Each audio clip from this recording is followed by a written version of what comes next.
This is Craig, your host for this evening. We've got a multitude of highlights and headlines to cover from the NBA to the NFL to Major League Baseball. Had some breaking news, NHL playoffs, NBA playoffs, NBA finals, and many more right after this intro.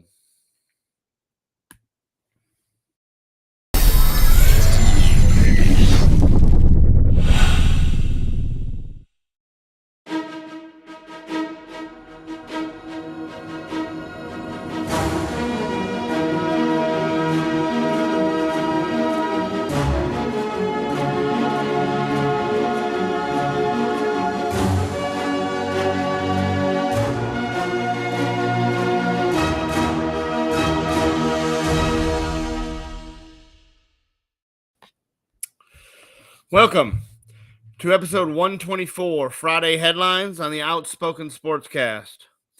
My name is Craig, and we're going to cover basically every major sport in around all of it tonight. We're going to start with the NFL. There was a couple of retirements, and one of them was probably a little more of a shock than the other. We knew Frank Gore his time was coming to an end. He'd been in the league forever. But Ryan Fitzpatrick, after 17 seasons, announced his retirement. He was drafted in 2005, plus with the Rams, played with the Bengals, Bills, Titans, Texans, Jets, Tampa, Dolphins, and the Commanders. Overall, had a pretty good career. In his career, if you just look at numbers, not wins, not Super Bowls, not anything like that, he had more passing yards than Troy Aikman. But I guess when you play 17 years in the NFL, that happens. I don't think that he's a Hall of Famer. I don't think he gets a lot of recognition, but he was here for 17 seasons. He did what he needed to do, and he played with a lot of teams and played a lot of good football. And the Miami Dolphins really thought that he was going to be what pushed him over the edge and got him some wins. And he kind of bounced back and forth with Tua, and he played some good seasons in Tampa. Played okay with the Titans. Of course, that didn't work out. Just a solid NFL quarterback for 17 seasons. The other retirement was Frank Gore. Frank Gore retires as the number 3 leading rusher in NFL history, only behind Emmitt Smith and Walter Payton. This is a little bit tougher. Gore signs a 1-day contract with the Niners to retire as a Niner. And I believe this is debated all over. If Frank Gore is a first ballot Hall of Famer, I believe when you're the number 3 leading rusher in all of the NFL, and it doesn't matter that he played, 100 seasons and longevity and never had this or that or MVPs or Super Bowls. I think when you're the number 3 leading rusher, the 2 guys that are ahead of you were first ballot Hall of Famers, Barry Sanders, Emmitt Smith. I believe Frank Gore gets the call the first day he's available to be a Hall of Famer. That's not a popular opinion. That's not one that will be written about or headlined about, and it'll be argued all over on whether or not Frank Gore is really a Hall of Famer. He is a Hall of Famer. Whether or not he's a first ballot Hall of Famer, that changes things dramatically. And does he deserve that recognition for what he did? I believe he does. I believe that he will get the call, and I believe that he deserves that when the time comes. Some other news that has come out. An update on Deshaun Watson. Of course, we spoke the other day and said that there was 23 civil suits, active civil suits that are pending for Deshaun Watson. Read a little while ago that there's a 24th in the pipeline, paperwork being filed. It should be filed probably early next week in the courts. There will be a 24th. I think they're just going to keep coming out of the woodworks. And I think eventually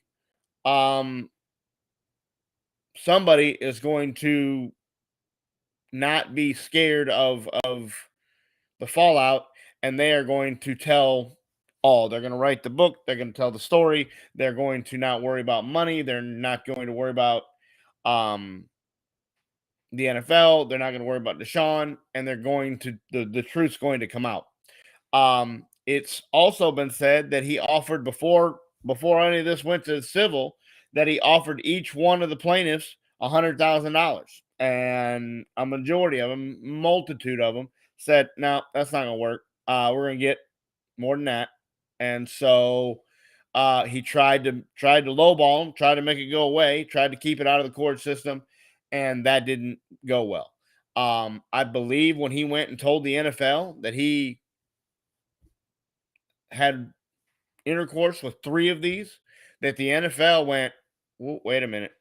I understand you say it's consensual, but that really makes us look over here that this is a possibility that this is true.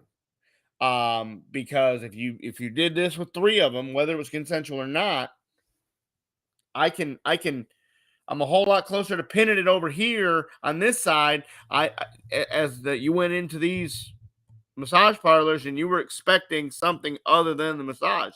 So when you have multiple women that tell the same story, the same type of story, almost in identical detail of that he went in, he moved the towel to the side, he made suggestions. All this is steady in every story, that's coming out. And how this did not go criminally, I'll never know.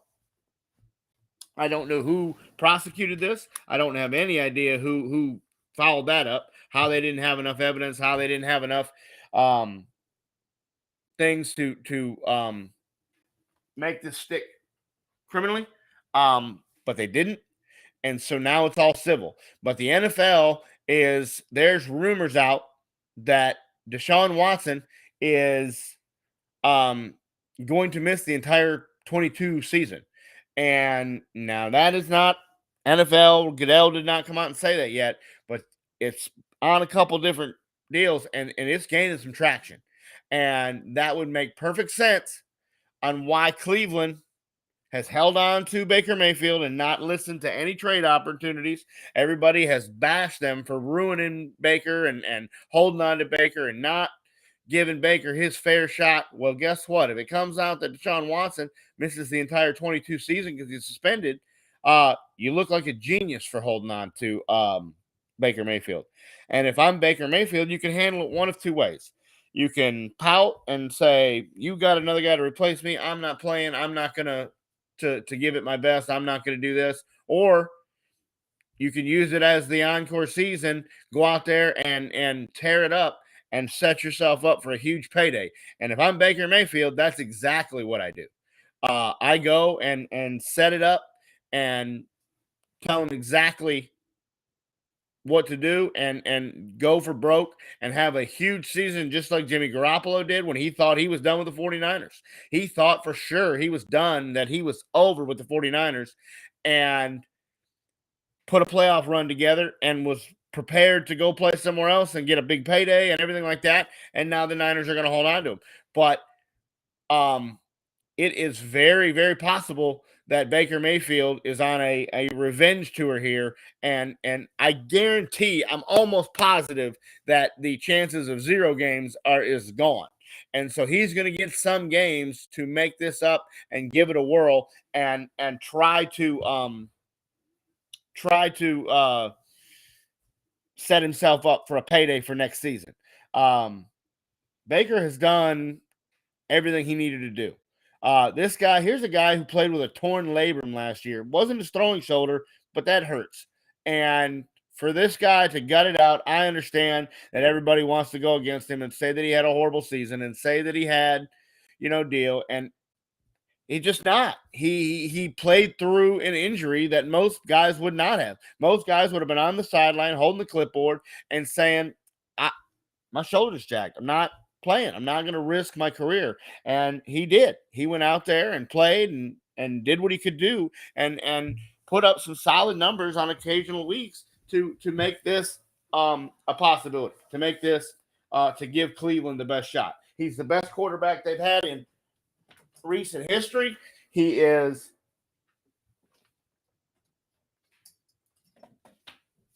the recent history, the best quarterback that Cleveland's had.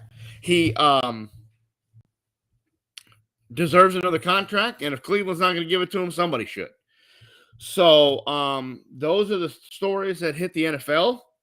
You had Fitzpatrick retiring, you had Gore retiring and signing a one-day contract with the Niners, and you got Deshaun Watson. That decision could come down at any point in time. I believe it's before camp starts. I believe that he gets a multitude of games, and there is traction that it could be all of 22.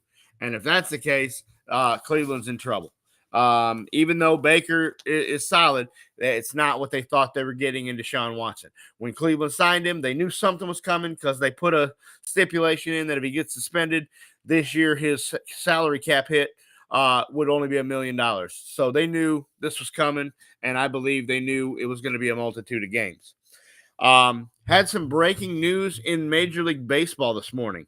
About 10:30, it broke that the Philadelphia Phillies have fired and moved on from Joe Girardi. Girardi was hired after leaving the Yankees. He was brought in to take this team to a playoff run, to a World Series.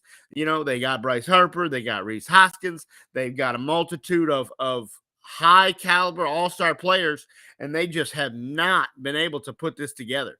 Granted, they've had some injuries. They've not, had everybody together in the lineup at the same time, but every team deals with that. And they're 22-29, and Dave Dombrowski has been hemming and hawing about this. You've heard about this from the get-go. I think he really wanted to do it in the offseason, but he didn't. He talked with Joe, and he gave him another shot, and Girardi kind of came to him and said, hey, I think I've got the locker room. I think I got these guys. We got some health. We got some guys. We got some pitching. I think we can make a run here. And so Dombrowski gave him the benefit of the doubt and let it ride a little bit. Started real rough. And about 3 weeks ago, this became a hot topic that Girardi was out. They turned it around a little bit. And Dombrowski just said, I've been talking about this for a couple weeks. I went out for a jog and realized it was time. And so he called Joe and said, hey, I need you to come to the stadium. And we need to have a talk, and told him this morning, hey, we're going a different direction. Rob Thompson, Girardi's longtime bench coach with the Yankees and the Phillies, he came over with Girardi, is going to take over, and he's going to be the interim manager. They say they need a new voice in the locker room. I mean, this will do it, but here's a guy who has worked under Joe Girardi for most of his career. So you're going to get a lot of Joe in what he does and how he does things and how he thinks. And he might be a little more analytical than Girardi, but I just don't think the turnaround that they are looking for is going to be Rob Thompson this year. Patrick says that he hopes the best for Baker, that he likes him. Yeah, I hope so too. I hope he does what he needs to do, and I hope he catches on somewhere, and I hope he sticks it to Cleveland. I hope he catches on in that division and sticks it to him a couple times a year, because he deserves to. But back to the MLB, Rob Thompson is a solid manager. He'll do okay, but I just don't think that he's going to turn Philadelphia around and put them in the playoffs and win them a World Series. And I think Philadelphia is going to be in the hunt for a long-term manager in the offseason. A couple shocking designate of assignments came down this week. Robinson Cano, who was on course to be a Hall of Famer until he has the PED suspension. He comes back from that. He finishes where he's at. He bounces around. He just has not been the same ever since coming back from PED. He just hasn't had the numbers, hasn't had the deal. Well, San Diego signs him and says, hey, we want you, give you a contract, brings him up. He plays 11 games, can't hit his way out of a paper sack, and they're like, nope, we're out. And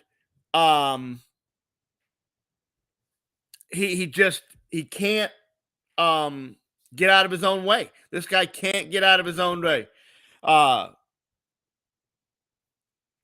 Patrick says, what's PEDs? It's the performance-enhancing drugs. He was suspended for basically steroids or performance boosters that were found in his drug test. He failed a drug test. So when he fails it, he gets suspended for 60 games and couldn't play in the playoffs that year.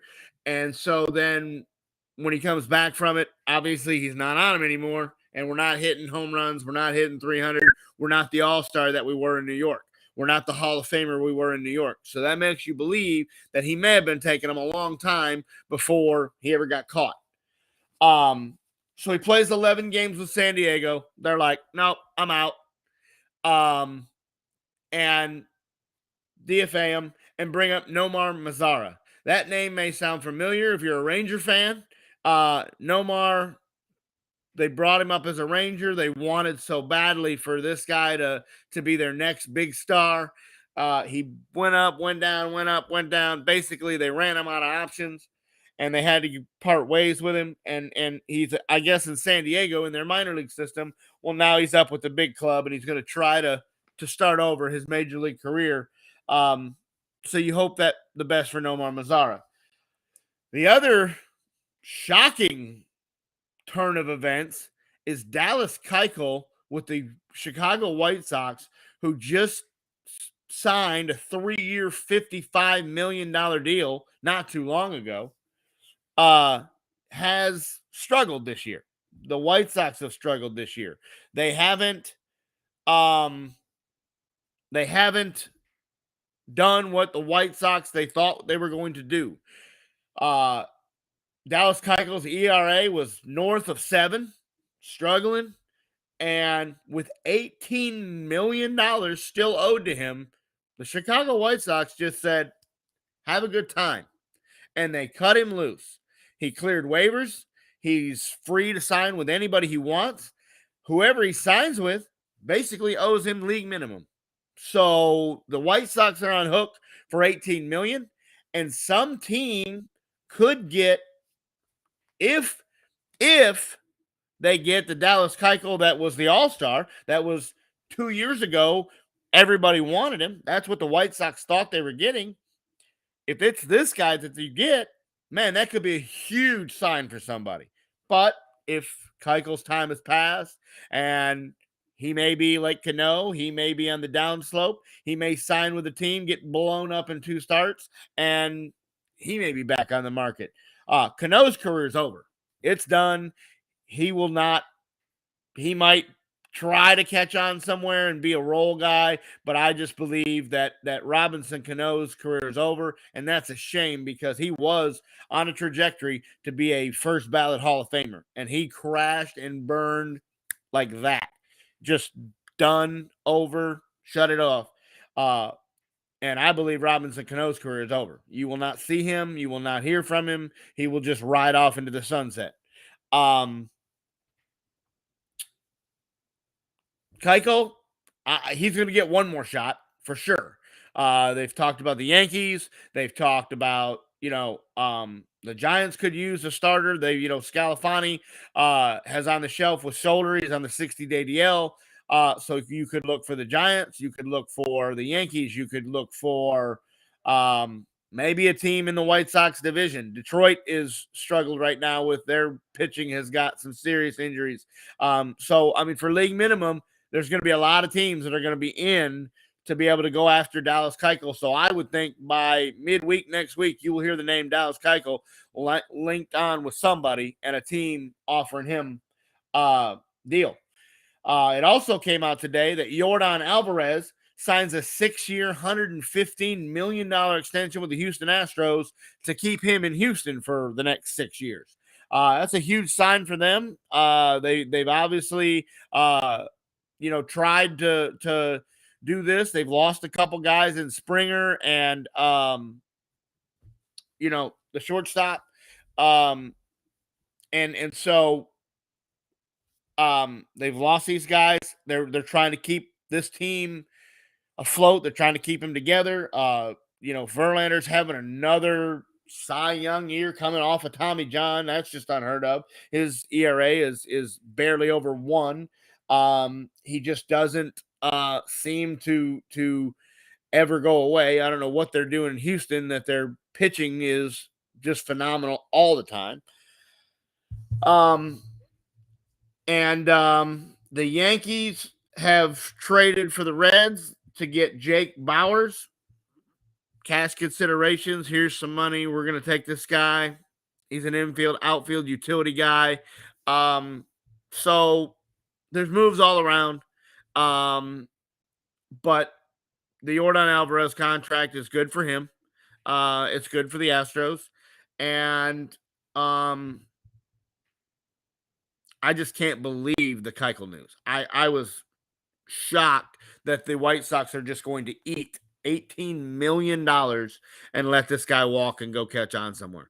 I think he catches on. I think he still has some left in the tank, especially if he gets with the right pitching coach.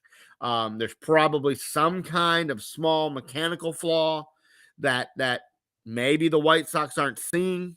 And I think Keuchel still, as far as I know, the velocity's still there. He doesn't have any kind of shoulder discomfort or velocity down. He hasn't lost, 3 or 4 miles an hour in his fastball. He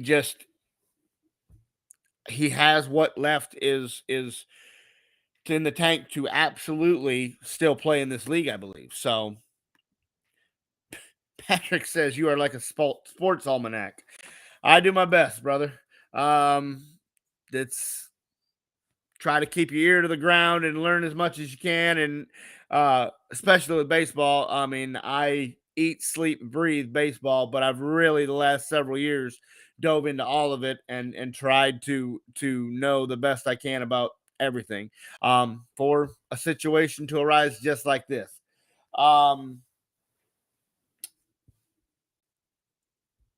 MLB season is still too early. We're 50 games in, 51 games in. You just can't tell who's going to. I mean, it's still got 3/4 of the season left. So to make any judgments on any teams, pitching staffs, injuries, the Yankees look like clearly like they're contenders. Other than that, I just don't. I don't see. I mean, the Dodgers the other day were swept by Pittsburgh for the first time since 2012. It's over a decade that they've owned Pittsburgh, and the LA Dodgers go into Pittsburgh and get swept. Here's a team in Pittsburgh who can't get out of their own way. They're going to draft high every year. They really don't win more than about 40 games a year. And here they go, and they beat the first place Dodgers for 3 games. Does that mean the Dodgers season is over? Mail it in, start firing Dave Roberts? No, it just means that the Pittsburgh Pirates are probably starting to hit on some of their draft picks, and the Dodgers had a bad weekend. But you're starting to see more and more that the evenness across the board that MLB wants, like the NFL. They don't want it to be, okay, there's 6 teams that are going to make the playoffs every year, And these other 20 teams are just going to go down here and fight for draft picks. They don't want that. They want, like the NFL has, they want the continuity. They want the evenness across the board. They want teams to be into the last day. They want the last month of the, they want September and to matter to more than just two teams. I mean, last year, several of the divisions were wrapped up before September even came. When you look at it, you're like, oh, playoff races are over. Okay, well, that's fun. No, you want September to be turn on the thing and flip back and forth between several games and try to find playoff baseball in September where guys are fighting to get in. That's why MLB went with the general DH. That's why they went with the expanded playoffs. That's why they've gone and changed some of the rules. They want this pitch clock to come in. They want the relievers to have to pitch to three different batters rather than, you're switching guys every left, right, trying to match up with the moves that the other manager are making. To me, baseball will always be great. A lot of people don't like the time. They don't like the drag out. They don't like the that there's not a lot of runs scored. To me, that's where, it differs. It's all an opinion in what you like. The season's young. I think you're going to have some really, really good division races. The Rangers they started abysmally, and they're slowly crawled their way out, and they're almost back to 500. Chris Woodward has done a phenomenal job over there to ride the course, stay with what, stick to the plan, and he's coming out of it. He's getting these guys to buy into what he's doing, and he's getting some results. And I think he's a hell of a manager, and I think the Rangers got the right guy, and I hope and pray that they give him some time, to let this process work and trust the process, because this guy is the right guy for the job. Austin says Rangers to the series. I don't think this year, but I would guess they're going in the right direction. I would say probably maybe next year with the expanded playoffs they make a run, but definitely in 24 I think you've got this top draft pick. You can get you another solid arm. You might even get Kumar Rocker, who you wanted last year, and he gets drafted before you, and then Pittsburgh doesn't like what they see, and they put him back in the draft. And so if you get Kumar Rocker and Leiter that you got last year and pair those two together, that could be a deadly combination, a deadly rotation. Martin Perez has started to look like the guy that you drafted a decade ago that you were hoping. He had to go around the league and had to go to Minnesota, and he had to go to all these other places to figure out what was wrong. But now Martin Perez, they're talking about Martin Perez for Cy Young this year. I don't think that's going to happen because he's playing for the Rangers, who aren't going to win but about 70 games, 80 games. But I mean, he's going to have the stats, and so there's that. The Rangers are going in the right direction. The Astros are throwing what they can to stay relevant in that division. Seattle is supposed to be great. They're 500 at bet this year. So the Angels are kind of surprising, but they've cooled down now. They've lost 8 or 9 straight. Ohtani got lit up like a Christmas tree the other day and got picked off first all in the same game. So he wanted to forget that game ever happened. So that's what I'm trying to say is with the earliness of the season, the Angels look like the real deal. Now they lose 8 or 9 straight and they're back to the pack. And with 2 teams in each division making playoff runs, you never know what's going to happen. The NBA Finals, Game 1 was last night. You've got the Golden State Warriors and the Boston Celtics, and it was Game 1 from Golden State, from San Francisco, the new arena, and Golden State looked really good for about 38 minutes or 40 minutes. And then they forgot to show up the last 6 or 8 minutes. Boston went in and hit threes, and the role players on the road that we've been talking about for 3 weeks now, where role players normally wet the bed and don't show up to road games, and the home team, that's why they have the advantage. Well, Jason Tatum had a horrific game, and Boston still wins. So if you're Golden State, that's concerning. Kerr and Steph and Thompson, they all say it's not a 1-game series, it's a 7-game series. It's the first 1 to 4, not the first 1 to 1. That's right. But it's going to be 4 if you don't play better defense than you had the other day. Patrick says Boston in 6. I hope not, because then I owe lunch to somebody if we do it that way. I think Golden State's perimeter defense, I think the time off hurt them. I think they lost some momentum. I think they were coming in and dealing with Boston going 7 and then rolling right into the next series. I think Kerr comes up with some adjustments on Sunday to make it a little bit better of a game. But we'll see. The Boston defense, it has been phenomenal. When it shows up big. And it showed up the second half of Thursday night. So, Steph, if you're looking for the silver lining as a Golden State fan, it doesn't appear Boston can cover Steph Curry. He was all over the place and was wide open, and he had, his career night and still had his points. But Clay and Draymond combined for 15. Combined, not a piece. Combined, they had 15. That can't happen. And Jordan Poole, his name didn't even get. I don't even know if that kid played. So here's a kid who has been putting you on your back and carrying you through the first 2 series, and his name's not even called. And so if that happens, now maybe Boston, Marcus Smart played. He was hurt. I think I do not think. For 3 quarters, this was the game in the series that we thought it was going to be. Nip tuck.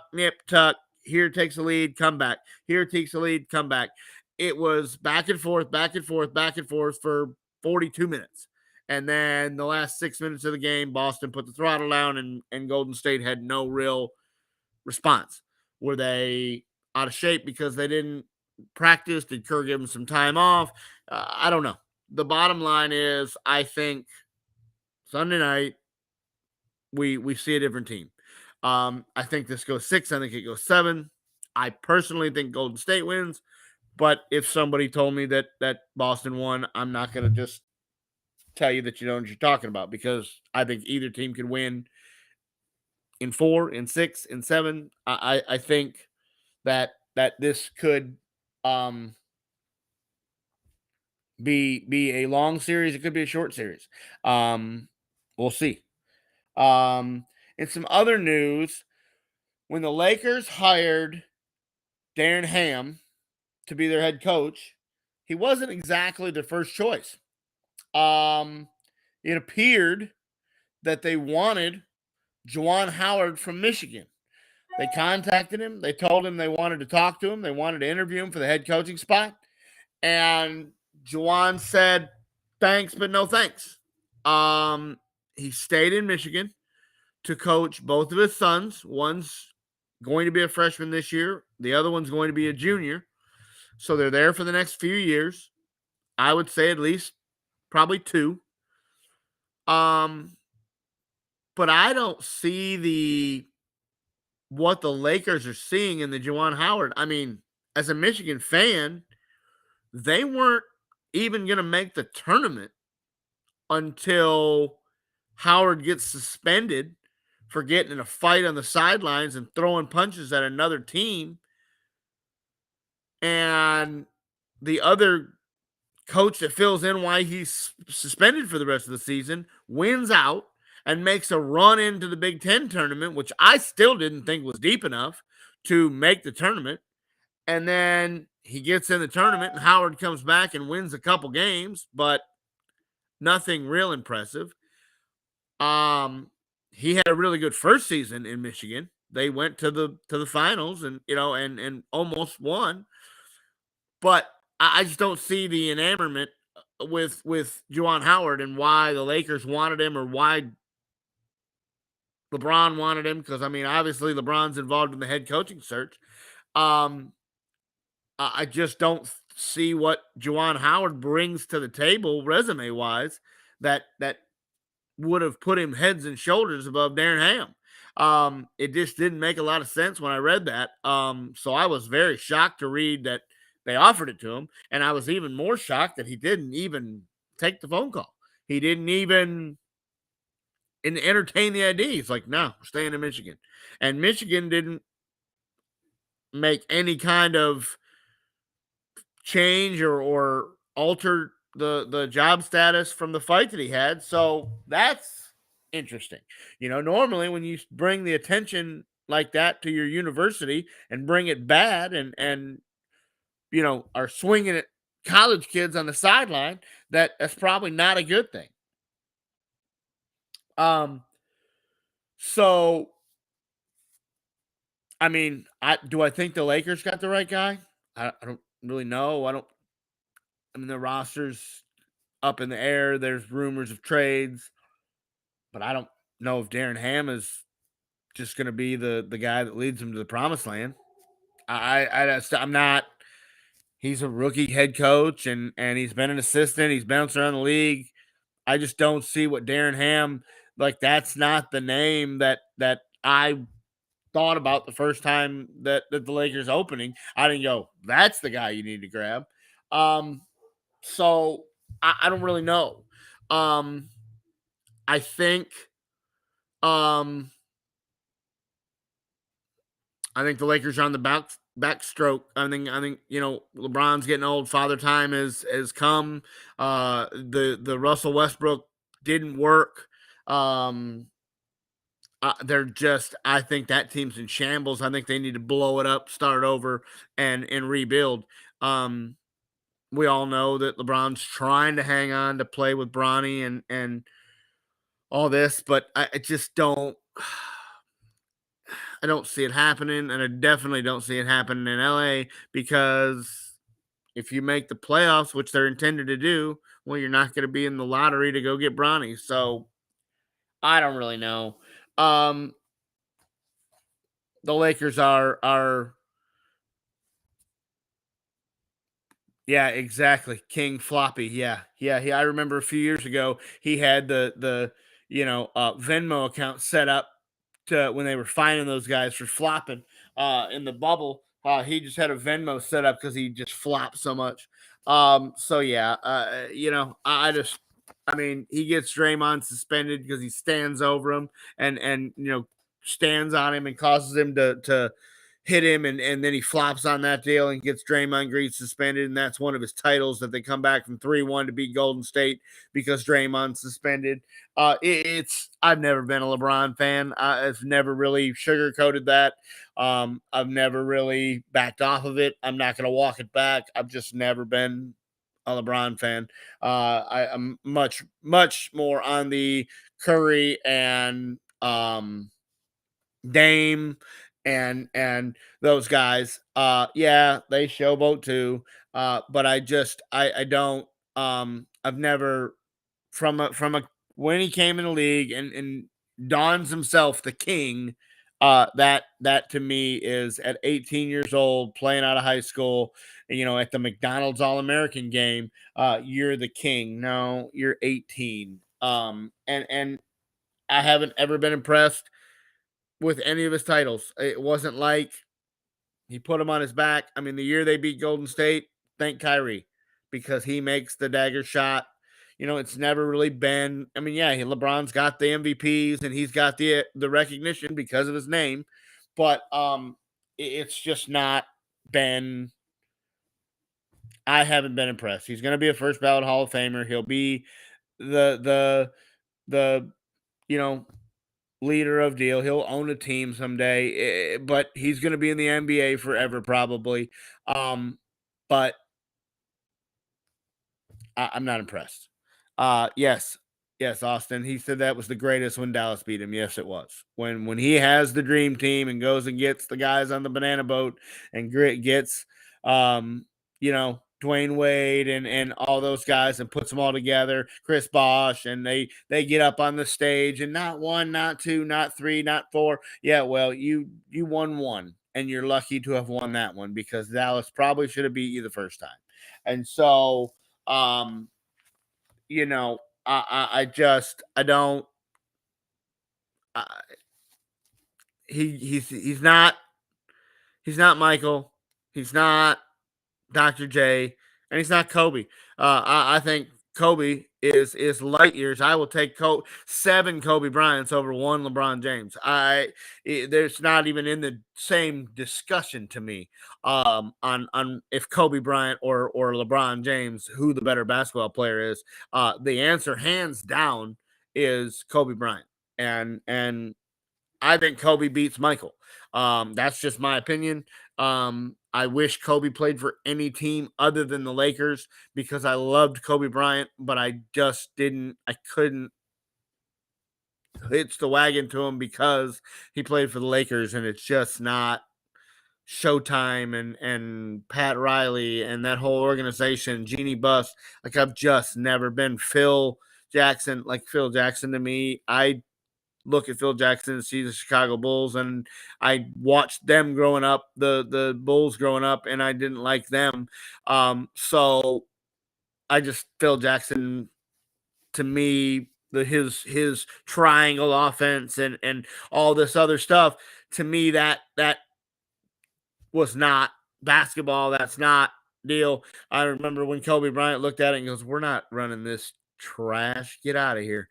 And yeah, they won some titles, but it to me, the Lakers are going in the wrong direction with Darren Ham and I don't think Juwan Howard would have been a whole lot better. Sounds to me like they had some other options that they wanted, but they didn't even get the time of day. They got the guy from Toronto was his name was off the top. He didn't even answer the phone. He's just like, "No, I'm staying in Toronto. I'm not entertaining this." So that was a little bit of the breaking news there. The finals return on Sunday, and I think they're a better game. We'll see. Okay, NHL, you've got your East and West finals, and one of them is going exactly how we thought, and one of them is not. Colorado has up 2-0, 2-0 on Edmonton. Game 1, 14 goals, like 8-6 in a shootout at the OK Corral. Colorado's goalie goes down. They're like, "Oh, man, not what we need." It appears he's okay. He played in game 2 and has a shutout. So he came back. He's all right. But 14 goals, if you remember in the Calgary series where Edmonton loses 9-6 in the first game and then sweeps the series, I don't – that was something I didn't see coming. Colorado is high-powered offense, but defensively they're a whole lot better than 14 goals.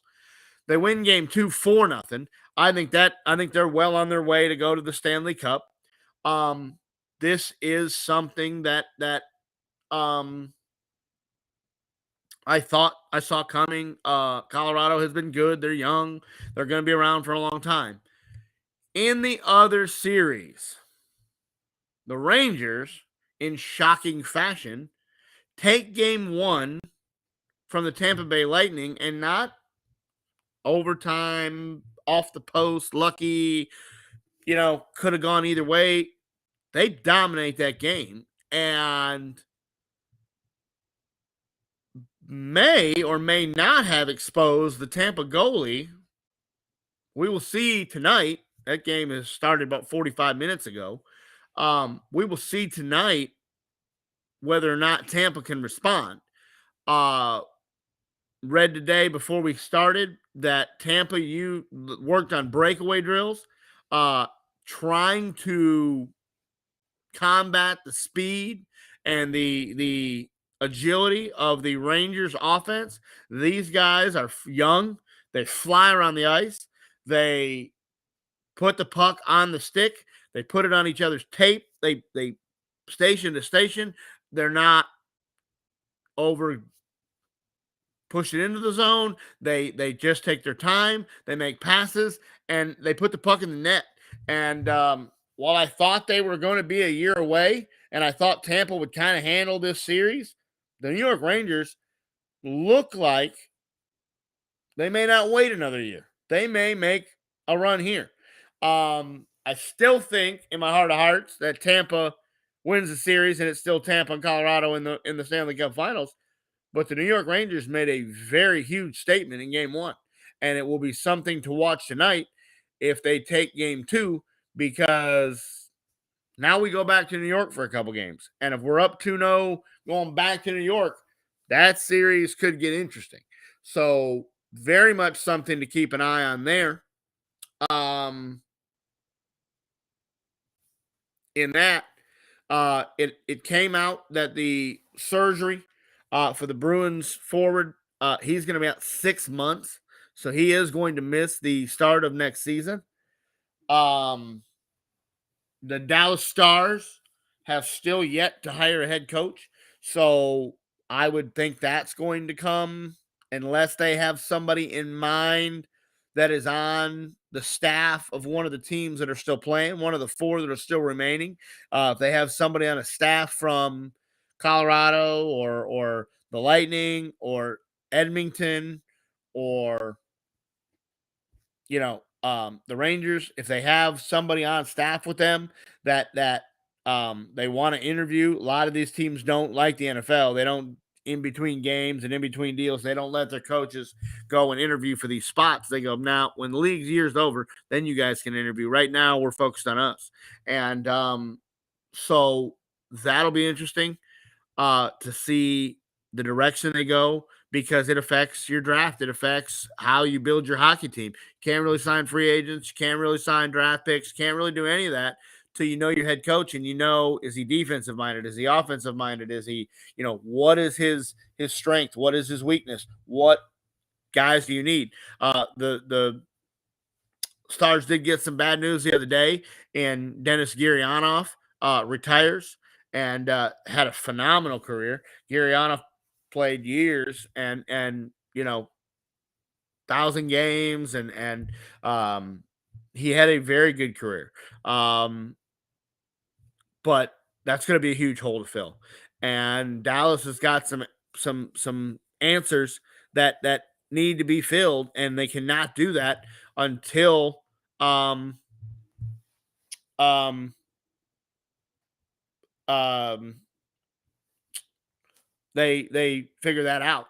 So yeah, still think Tampa wins. I don't know if the Rangers can hold that game for the series.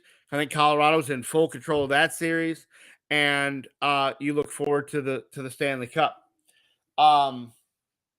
There was one more bit of breaking news, and I was kind of trying to wait to cover it until I got more on it.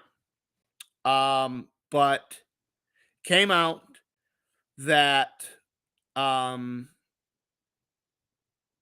Barber, the running back for the Dallas Cowboys that played back, I think he retired in 2012, passed away at the age of 38 in Dallas. They found his body, and while this was shocking because he's 38, if you knew the struggles Marion Barber had while in the NFL, and definitely why after the NFL, this wasn't really a surprise. When Marion Barber played football for the Dallas Cowboys, he didn't run around people, didn't fall down, didn't go out of bounds. Marion Barber ran through people, put his head down and ran through people. And that was great while he played for the Dallas Cowboys. But it wasn't great for the concussion syndromes that he had afterwards. Marion Barber has had run-ins with the law, multiple run-ins with the law, where he was reportedly out spearing cars, damaging cars, denting cars, um, just having a very, very struggle at life. And I believe that this is going to come out that it was from the CTE, that it was from this concussion syndrome. No, nothing's came out officially yet, but it's a sad, sad ending to a very good career and a young man who was trying to move on with his life. He was trying to get past the lawn problems. He was trying to get back on his feet. He was engaged to be married. His fiance is the one that found him. Um, and Patrick says prayers for the Barber family, and that's yes, absolutely. You do not want this to happen to anybody at the age of 38. Um, the NFL is a brutal game, and while they've made leaps and bounds to make it safer with the helmets and the concussion tests and the buzzers that if the ref sees somebody stand up and they're wobbly and they can pull them out of the game and all this stuff that they've put into the game to try to make it safer. The NFL is bigger, faster, stronger, and it just every year gets that way. These kids that are coming out of college are just massive and they fly around, and you're just going to have this all the time. And you have guys, Jim McMahon, um, Lawrence Taylor, um, Junior Seau, the suicide from CTE, and it's just very sad that it comes to this for these guys. And Des Bryant put out a deal that said we are nothing more than just they don't care about us. And I don't believe that's a factual statement. I get where Des is coming from. Um, that he couldn't watch, the highlights of Marion Barber because he knew what was going to happen to him. He knew the problems he was going to have down the road, and I get it. Um, and I think that's part of the reason why Des walked away when he did, is he started to see how this game was affecting people, and he had some injuries himself, and um, but 38 is much too young to lose your life. And we had the kid from Minnesota who got drafted and then signed with Arizona, and he was 25 and loses his life in a car accident in Dallas. And then Marion Barber is found deceased in Dallas a couple days later. So it's been a really rough week for the NFL to lose one of its new upcoming superstars, and to lose one that had been in the league and put his time in and was trying to live his post career life and restart that. Um, Prayers go out to the Barber family and to the Dallas Cowboys organization. They've had a rough few years with players passing away and coaches passing away. And so it's been a rough time in Dallas. And Marion Barber was just the most recent of that to happen. Um, you hope that it comes out in the days coming that there's a cause of death and can figure it out and figure out if it was preventable or not preventable, or if he had his brain, if they're going to allow the CTE test to take place and see if that's what caused it. There's a lot of questions still to be answered, but Marion Barber passed away at 38, and that is difficult to understand. That's about it for the headlines, unless some other things have broke while we were here. But we are going to get to the part of the show that kind of outlays plans for the weekend or something to that. The what's in your locker segment. Um, this weekend, believe we're going to go check out the Top Gun Maverick movie. I have heard that it's better than the first one, and the first one is favorite movie of all time. So if that is a factual statement, which I find it hard to believe that it is, um, then this will be my new favorite movie of all time. Um, we will see.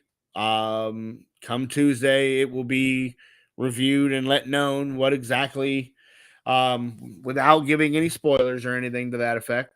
It'll be known what we rate it and how we think it ranks with the first one, and um, where should you go see it? I've been told that you should see it on the biggest screen possible with the chairs that vibrate and the whole 9 yards. We'll see.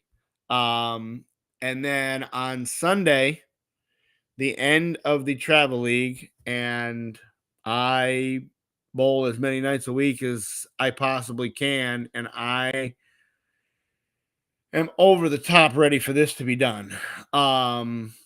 It's been a great experience to go into different houses in the Metroplex and work on my game and work on different things and play different lines and throw different equipment and learn how to adjust when you play because you bowl 6 games, and so the last 3 games of the day are on the same oil as you started with, so they burn up pretty quickly. And so to be able to adjust to that and fix that and get that, it's been interesting, but it has been a grind, and physically, mentally, emotionally, it's time to take a break from that for a while.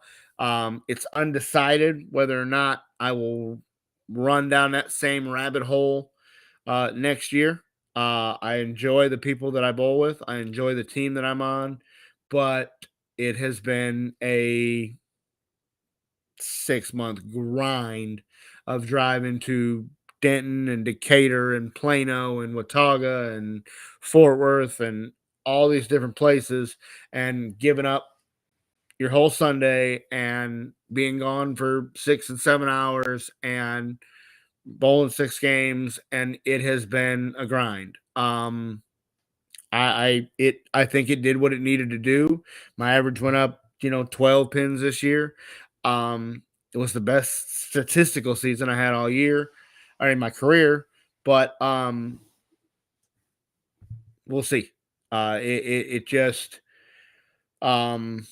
it's going to be good to get it over with. I hope that the tournament goes well, and I hope we perform well. We've got 7 teams, and where we were 3 weeks ago, we were in the spot to get a bye in the first round. Now we're the 7th seed and got to fight our way back to the top. So, had a really rough last month.